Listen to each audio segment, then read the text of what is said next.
Hello everyone, it's Charlton. So this individual here was arrested on Sunday. It all started as a broken taillight. His name is Stewart Weldon. They ended up at this home here where he resides at 1333 Page Boulevard in Springfield, Massachusetts. And they ended up finding three decomposing bodies. Okay.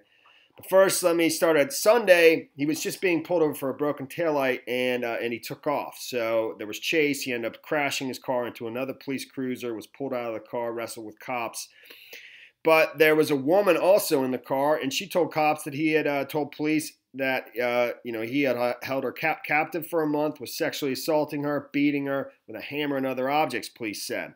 And so he was charged with kidnapping, sexual assault, and torturing the woman, a prosecutor said on Thursday.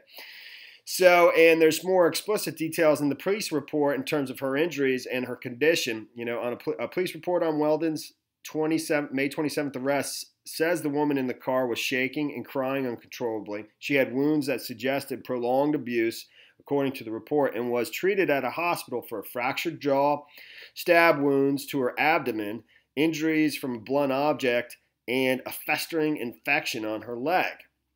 But it also says that sources tell the Republican, one of the news outlets, I don't know if this is the Republican or not, it says masslive.com. I've seen this website news outlet before. In any event, it says sources tell the Republican she, the woman, and Weldon have two young children who also lived at the home I showed you, and that wasn't confirmed by the district attorney, Gallooni, who gave about a 4-minute press conference here, and I'll show you portions of that. And he was asked about that, and he said he wouldn't go into any specifics on that. He wouldn't confirm that or whatever. So, so far they have not charged Weldon with the murders. He hasn't named any suspects yet, and he's just withholding the stuff until they process the investigation. So it wasn't clear to me, how did they end up at the home?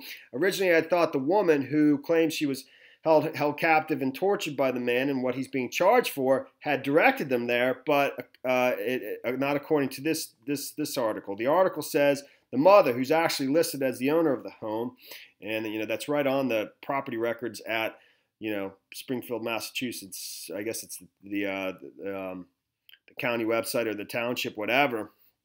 I'm not going to name her. But for now, but it says police arrived at him Wednesday evening after Weldon's mother, who purchased the house in 2016, called 911 to report a foul odor, sources said. So this was Wednesday evening, and I believe they found bodies by Thursday morning, and two of them, and then by early afternoon Thursday, by 2 o'clock, they had found a third body.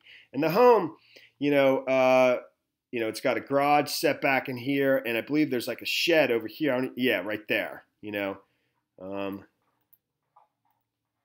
So you can see in some of the photos they're in here, and there's been reports of one being found in the garage. I don't know these things for a fact, and also the basement. And I think that they were fairly badly decomposed, but I don't know that for sure. I mean, they just said decomposing bodies. So. We don't know how they were killed and how long they've been dead, but it is three decomposing, or whether or not they're still searching for more bodies. They're still investigating the house, combing through it. And that was the other thing in the press conference, as I understand it, there were other residents at the home, and I don't know, he wouldn't say who that is. And it wasn't clear to me whether they're still there, like as this is being investigated, So I'll play a portion of that, and here's some of the press conference. So are you looking for more bodies at this point? The investigation is ongoing. Two-part question. Is he considered a suspect? Also, the woman that he was found with, is that a woman he was in a prior relationship with, and does he have 2 children? That was a 3-part question. Sorry. We're considering this an active investigation. We're not declaring any suspects. The woman he was with was an acquaintance of his, and that's all I'm willing to confirm right now. And I'm not confirming the existence of any children. Is anyone living in the house in the original investigation? Is anybody living in the house? There were residents in the home as the investigation has gone on, yes. Are they related to the suspect? I don't want to talk about relationships right now.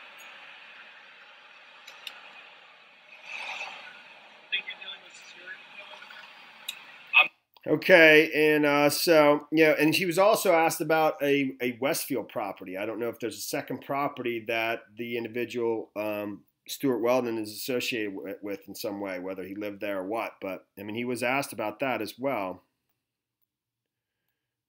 Just quickly, man. Is his Westfield home also being investigated as well as previous location?